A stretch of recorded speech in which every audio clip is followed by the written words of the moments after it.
Chika Minute! Pinili ni Marian Rivera na huwag pansinin ang mga paninira laban sa kanya. Ang mahalaga raw, wala siyang tinatapakang tao at nagpapakatotoo siya. Ang report mula kay Nelson Canla. Hindi na raw nagpapaapekto si Marian Rivera sa mga intriga laban sa kanya. Hindi na lang pinapansin ni Marian ang iba't ibang video na kumakalat sa internet laban sa kanya. Siguro si Lord na lang talaga. Sa kanya ko na lang binubuhos lahat na bakit ganito, kayo na pong bahala sa akin. Kung ano may lumalabas na yun, sana po makaya ko. Batid ni Marian na bawat kilos niya ngayon ay binibigyang pansin ng marami. Dahil daw dito, todo ingat na siya pero totoo lang daw ang parating niyang ipinapakita.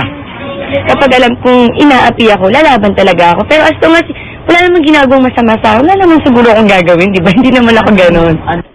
Kahit pa raw may ganitong intriga sa kanya, hindi naman daw naaapektuhan ng kanyang telepantasyang Jezebel, pati na ang mga endorsement.